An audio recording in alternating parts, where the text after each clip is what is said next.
unless we can destroy, really. It's an idea which has to be destroyed, just like the communists. That is why we're fighting the NPAs again, and I have told the military to adopt the no quarters given, no quarters asked. Whatever that means to the individual soldier or policeman, those are very simple words. Wala tayong bigayan dito. In the same manner, sa corruption, I cannot really, do not even talk to me about it. Hindi naman sa ayaw ko, but ayaw ko nga punta-punta ng Malacanang to talk about it. You just go to Dominguez and everybody there. But ito ang assurance ko sa inyo. From government workers, don't consider them officials. They are just workers of government. Kaming mga workers sa gobyerno, we are here to serve the people. And if you have a problem, corruption, whatever, just kindly give me a call if it's a serious one, and I'll give you an audience right away. Sabihin mo lang may problema ako dito kasi hiningi anak ko ganito. And itong mga the locals, it's always the conversion thing and the permit. If your permit goes beyond 3 days on any table there, just call me and I will get it for you for free. Kung meron kang problema dito sa department ito, tawagan mo na ako. Call me. And I will go to the department concerned with you together. I will get the paper for you. And whether it is approved or not, I will give it to you. Walang hassle. That's why there's an 888.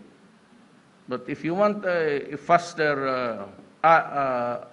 lane, then call anybody in government. Kilala naman niyo si Bingbong. Kilala niyo si... Kilala niyo si Sterason. Kilala niyo si Lan. Dennis Oy. Call them. And I will do it, I said, for you, for free. That statement binds all, even the locals. Kasi ditong sa government, on my executive department, sa mga cabinet members, my power is supervision and control. Meaning to say that I supervise them and I can modify, amend anything that a cabinet secretary would decide on. But dito sa locals, because they are elected, we are only given the powers of supervision. But then, let me remind you that we do not flaunt the lofty positions of being a governor or mayor. I was a mayor for so many years.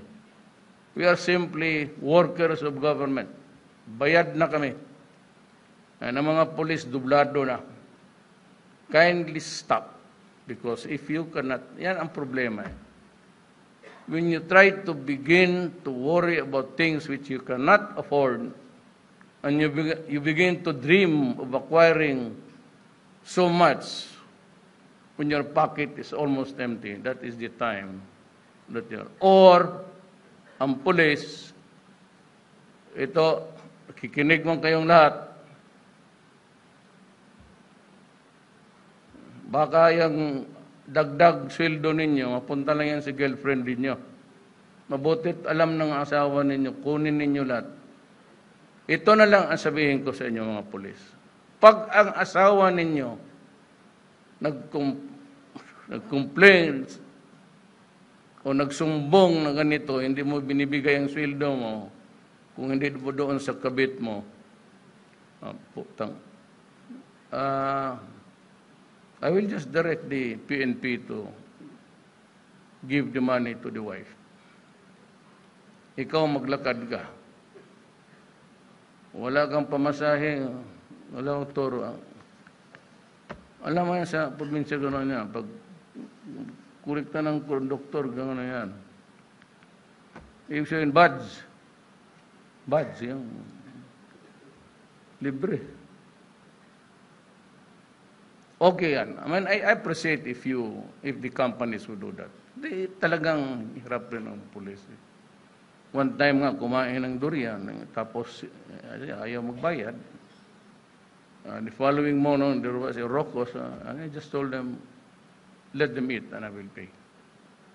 Maawa mo rin ako kasi kulang talaga ang the other. Pagdating ko ng by a chopper, because if I don't try the chopper, the helicopter, I could not be here on time with you. So I have to do it because I have so many things to honor for a day. And if I travel, wala na. Hanggang dyan lang ako. So I have to take and that is the only luxury. And only because I do not want to inconvenience people. Kasi linisin niyang daan, 30 minutes or 1 hour before i-divert na kayo. And I do not want, sabi ko, workers lang kami ng gobyerno, why should we add to the discomfort and inconvenience of the people? Yan lang akin. Huwag ninyo kami tignan as, we are workers of government and we are ready really to our part. Corruption, help us. Baski piso, help us. Pag maghingi,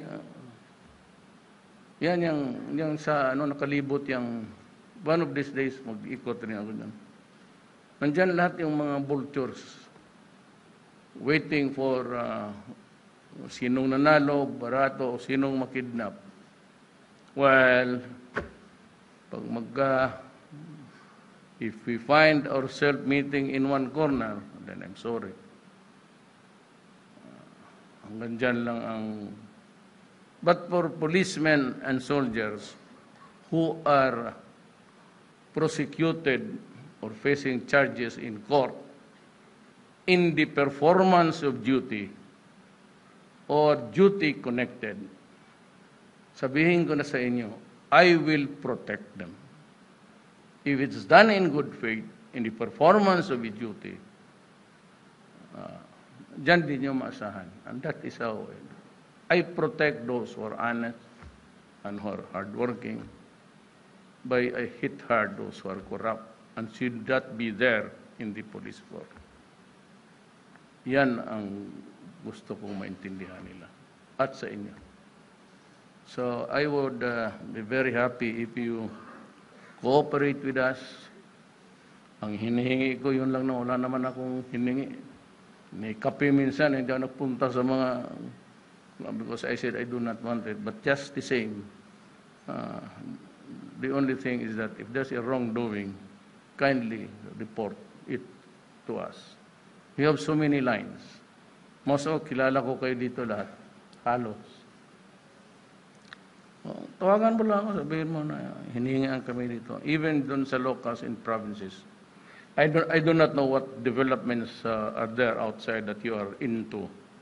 But if you are again faced with the same problem, let me know. And I will solve it. Yun lang. Bayaran mo na ako chewing gum. Kasi it is of the pain when I'm chewing. Nawawala yung spinal, it eases a bit. So for that, so much for my sloganeering. It is true. I welcome you, but I have this serious talk with Andrea. And at this time, we go slow in extending another area. Huwag na muna. Gusto ko when you have reached the mega status, baka magdagdag tayo. But there's enough gamblers to sustain you as being billionaires. But if you are a mega billionaire already, then we might, ibig sabihin, marami ng sugarol. So ako hindi ako sugarol, tatrabaho lang ako, and let me know what I can do for you. You are paying me to do exactly what I'm telling you now. Maraming salamat po.